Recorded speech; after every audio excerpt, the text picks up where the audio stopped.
Cuán firme cimiento se ha dado a la fe. A través de la Biblia, un análisis de la Biblia libro por libro que le ayudará a crecer espiritualmente. Estos estudios fueron diseñados por el Dr. J. Vernon McGee. Acompáñenos en este fascinante recorrido a través de la Biblia. La palabra de Dios. Bienvenido a través de la Biblia. Hoy estamos en Romanos capítulo 12 y estaremos hablando de la primera venida de Cristo.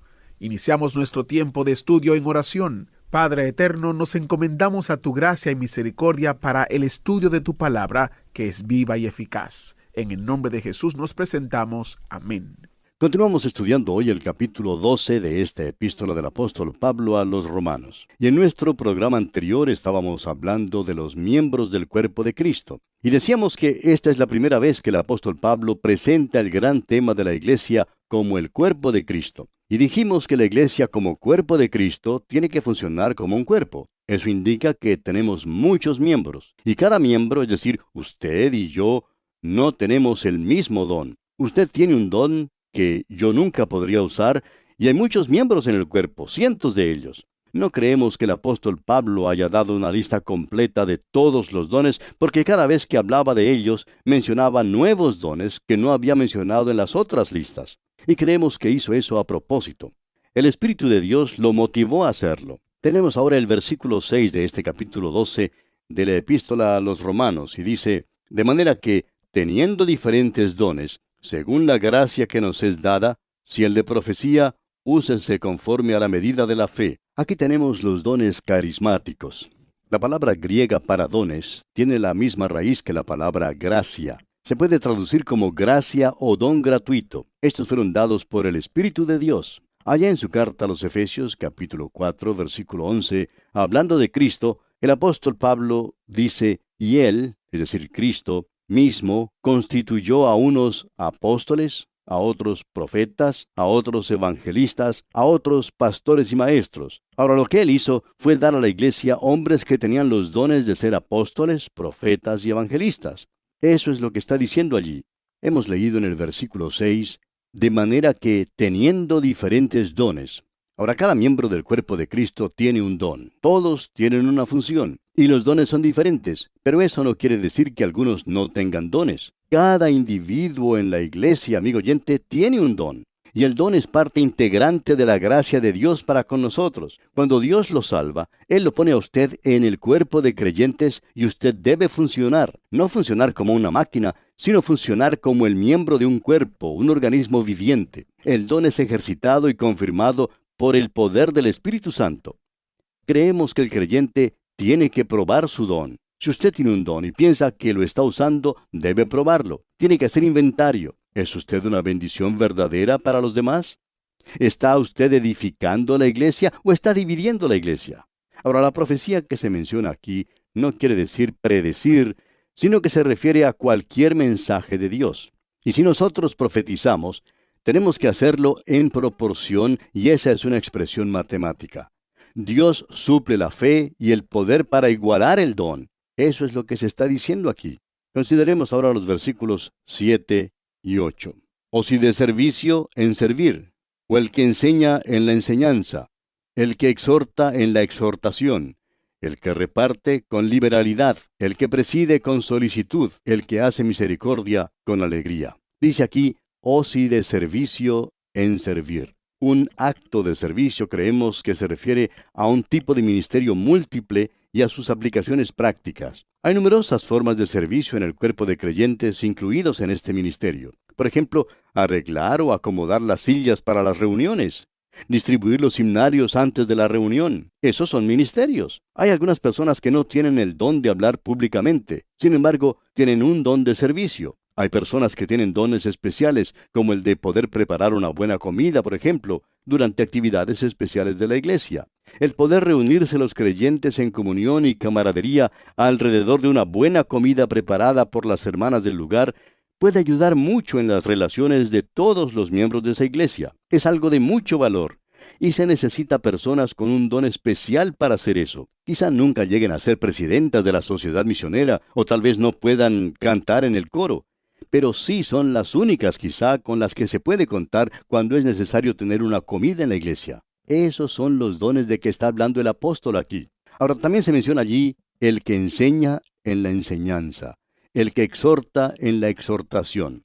Y aquí se refiere al que consuela, al que alienta. Hay algunas personas que tienen el don de poder consolar a los demás, que tienen el don de poder hablar con alguien que esté enfermo o que haya perdido algún ser querido. Es la persona indicada para visitar a esas personas que están pasando por alguna dificultad o algún dolor. Ellos saben consolar. Luego se nos dice en este versículo, el que reparte con liberalidad. Es decir, el que puede compartir con otros lo que posee. Dios le puede haber dado a usted el don de poder hacer dinero, y ese es un don. Hay algunas personas que pueden comprar un lote de tierra en cualquier parte y ese lugar triplicará su valor en muy corto tiempo. Cualquier cosa que tocan les produce ganancia. Quizás nunca lleguen a ser predicadores, pero pueden compartir de lo que Dios les ha dado.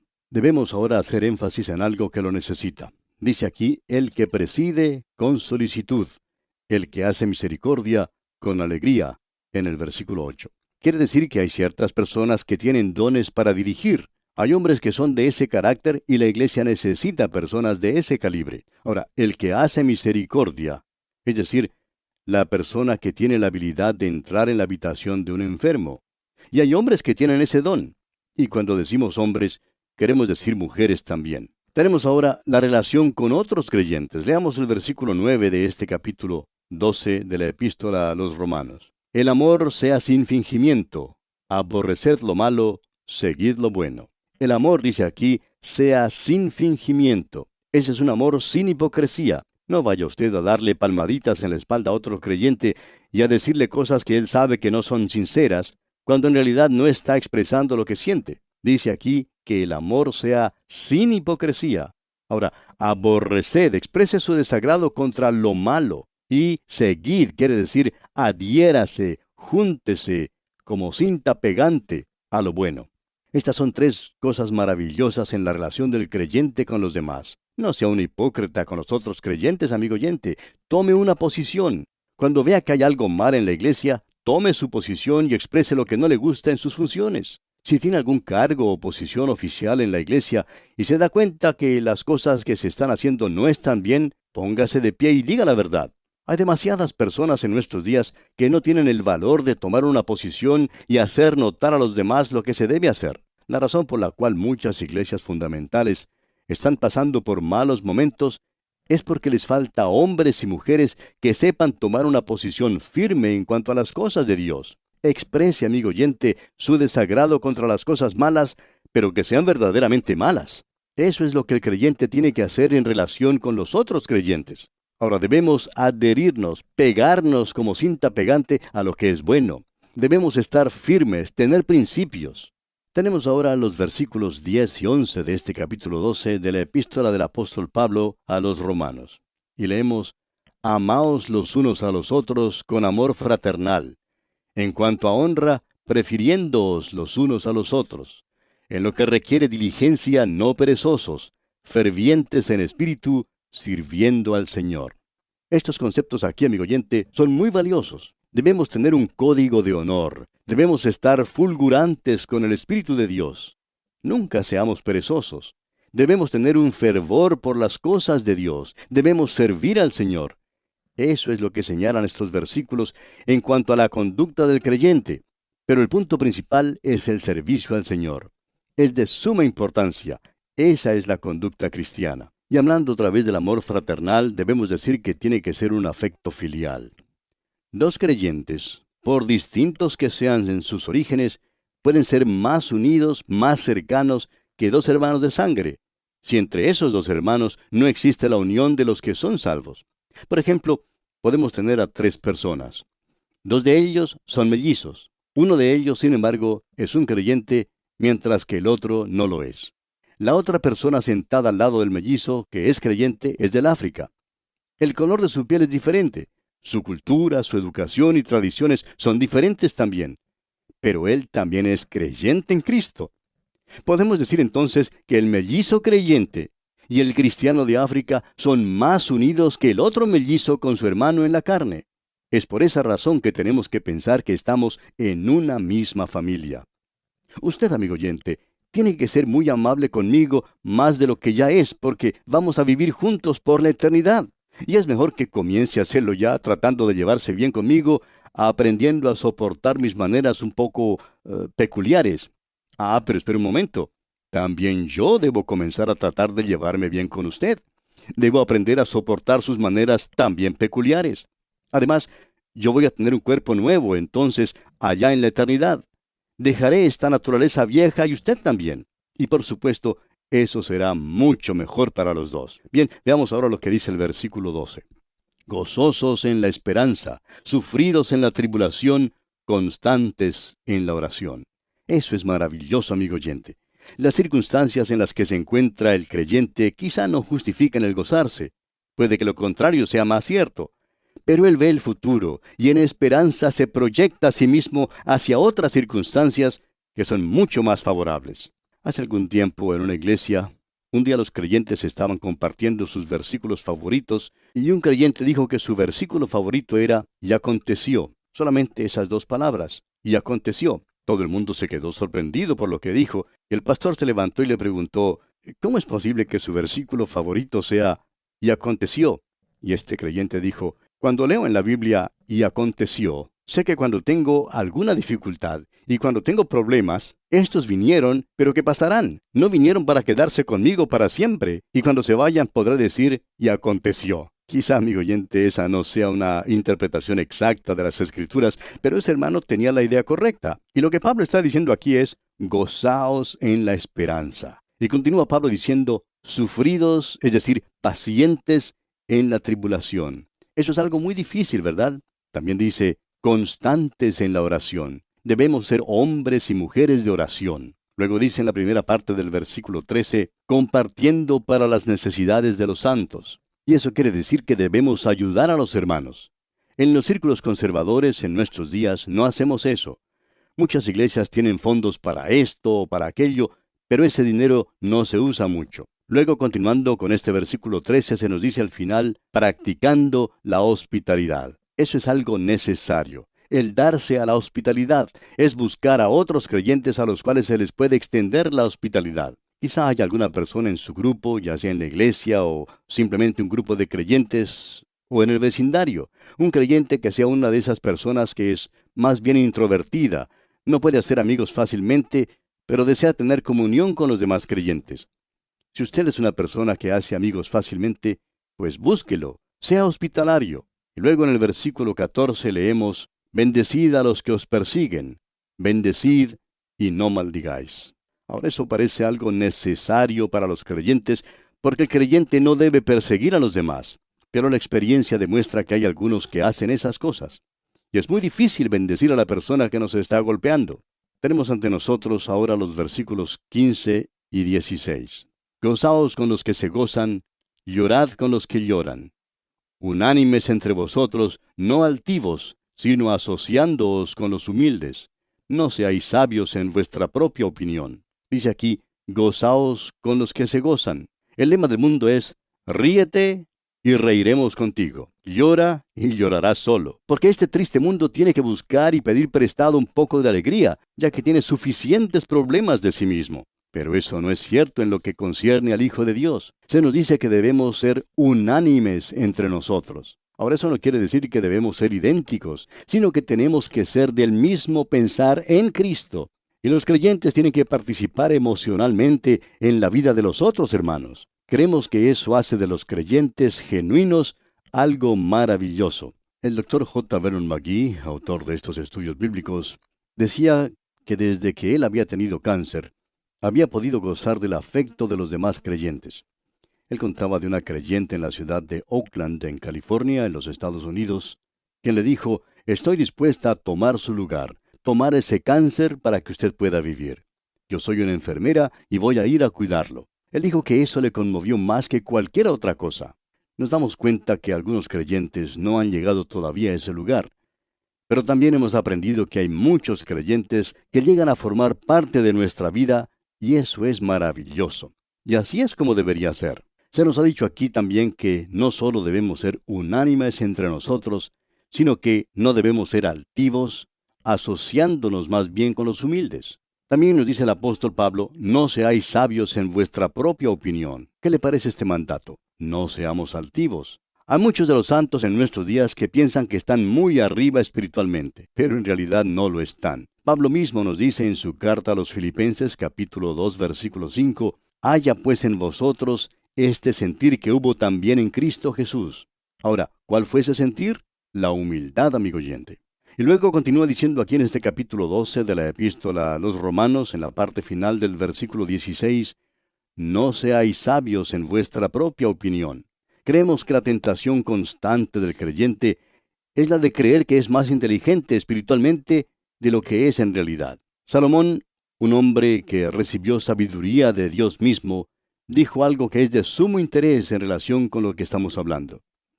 Leemos allá en el libro de Proverbios capítulo 26 versículo 12 que él dijo, ¿has visto hombre sabio en su propia opinión? Más esperanza hay del necio que de él. Seguimos ahora en nuestra consideración aquí en la epístola a los Romanos, notando cuál es la relación del creyente con los inconversos. Esta relación comprende los versículos 17 al 21. Estamos viviendo en un mundo de inconversos. ¿Cómo debemos comportarnos con ellos? Bien, leamos este versículo 17. No paguéis a nadie mal por mal. Procurad lo bueno delante de todos los hombres. Leemos, no paguéis a nadie mal por mal.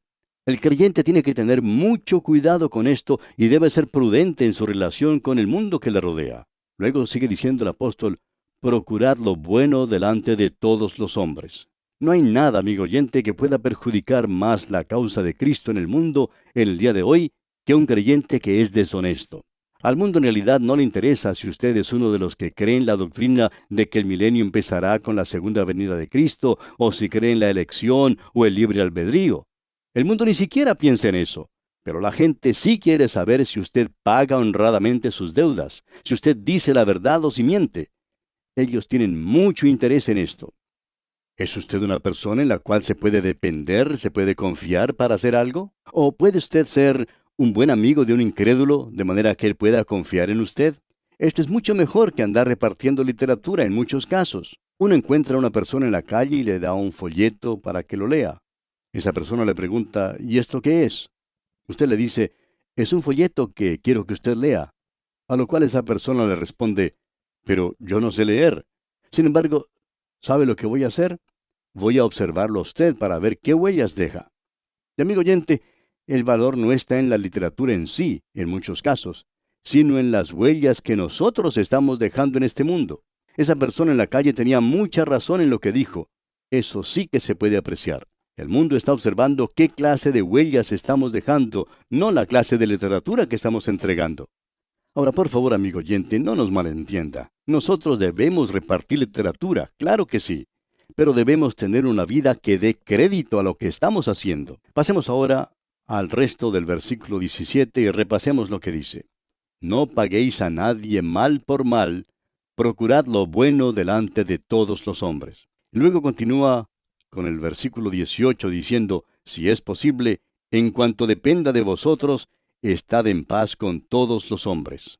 Me gusta leer esto porque hay ciertas personas con las cuales es prácticamente imposible vivir. Ellas no lo dejan a uno vivir en paz con ellas. Un pastor cuenta que una vez lo llamó una anciana de su iglesia para decirle que tenía una vecina con la cual no se podía entender. Ella vivía sola y era muy buena creyente. El pastor pensaba que si esta persona que lo llamó vivía sola, quizás no se podía llevar bien con nadie. Pero ella era una de esas creyentes con las cuales es un placer estar. El pastor, pues, fue a visitar a la vecina, y luego de un rato, ésta le dijo lo que pensaba de la viejita de al lado y lo que pensaba del pastor también. De modo que el pastor regresó a la casa de la creyente y le dijo que dejara de preocuparse, ya que era muy difícil para cualquier persona tratar de llevarse bien con su vecina. Este versículo no nos dice que tenemos que llevarnos bien con todo el mundo, sino que en cuanto dependa de nosotros. Por tanto, amigo oyente, tenemos que hacer todo lo que podamos y dejarlo allí. Hay muchas personas con las cuales no nos podemos llevar bien. Por tanto, es bueno que pensemos en lo que se nos dice aquí. Y llegamos ahora a los versículos 19 y 20. No os venguéis vosotros mismos, amados míos, sino dejad lugar a la ira de Dios, porque escrito está, mía es la venganza, yo pagaré, dice el Señor. Así que, si tu enemigo tuviere hambre, dale de comer.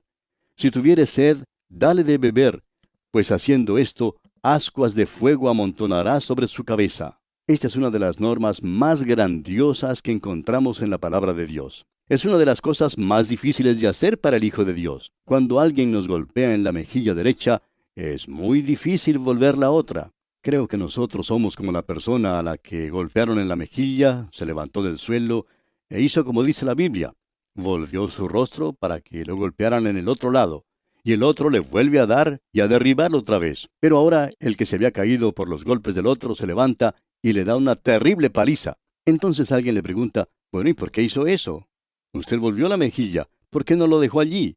A lo cual éste responde, bueno, la Biblia dice que tenemos que volver la mejilla y yo tenía solo la otra que ofrecer. Pero después de eso el Señor no me dijo lo que tenía que hacer, así que yo hice lo que pensé que debía hacer. Y amigo oyente, eso es lo que la mayoría de nosotros hace. Hacemos lo que pensamos que tenemos que hacer. Usted y yo sabemos que es muy difícil no volver a pegar. Pero en el instante en que usted y yo tomamos el asunto en nuestras propias manos y tratamos de solucionarlo nosotros mismos, en especial cuando alguien nos ha hecho algo malo y nosotros reaccionamos golpeando tan duro como podemos, estamos quitando las cosas de la mano de Dios y no estamos ya andando por fe. Lo que se nos está diciendo en este versículo es que el Señor dice que andemos con Él en fe, que le dejemos a Él nuestros asuntos porque Él los puede tratar mejor. Si es necesario que esta persona reciba su merecido, entonces el Señor se encargará de eso. Dios dice, confía en mí. Y usted, amigo oyente, puede hacerlo como yo también. Entregar el asunto al Señor, y creo que eso es lo que debemos hacer. Podemos decir, Señor, esta persona me ha hecho daño, me ha perjudicado, ha dicho una mentira sobre mí, ha sido deshonesto en cosas concernientes al dinero y en otras cosas más. Lo pongo en tus manos. Tú dijiste que te encargarías de ello y que yo no hiciera nada. Creo que eso es lo que debemos hacer, amigo oyente.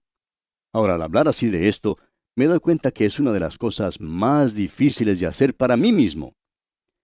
Pero en una o dos oportunidades he entregado las cosas en las manos del Señor y me he sorprendido la manera en que Él toma cartas en el asunto. Él lo puede hacer mucho mejor que yo. Ahora, cuando decimos que debemos entregar todo este asunto en las manos del Señor, debemos hacerlo, confiando en que Dios hará lo que es justo y deseando que Él haga su voluntad, no lo que nosotros queremos, sino lo que Él desea hacer. Es más, debemos orar pidiendo la bendición por aquel que nos ha hecho daño. Solo así, como dice el apóstol, amontonaremos fuego, ascuas de fuego, sobre la cabeza de quien nos ha ofendido. Y bien, amigo oyente, vamos a detenernos aquí por hoy porque nuestro tiempo ha tocado ya a su fin.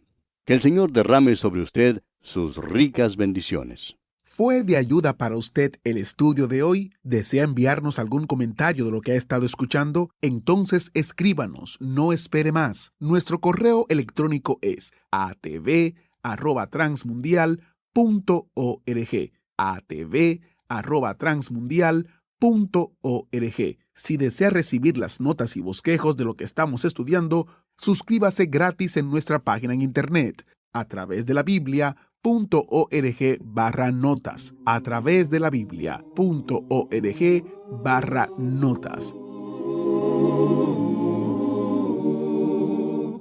Hemos llegado al final por el día de hoy. Díganos, ¿fue de ayuda para usted el estudio de hoy? ¿Desea enviarnos algún comentario acerca de lo que ha estado escuchando? Entonces escríbanos, no espere más. Si desea recibir las notas y bosquejos de lo que estamos estudiando, suscríbase gratis en nuestra página en internet a través de la Biblia.org/notas. A través de la Biblia.org/notas. Si desea escuchar nuevamente el programa o si se perdió alguno de ellos, visite a través de la Biblia.org.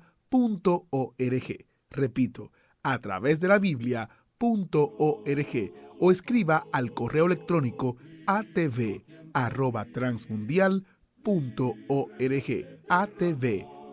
transmundial.org. A través de la Biblia.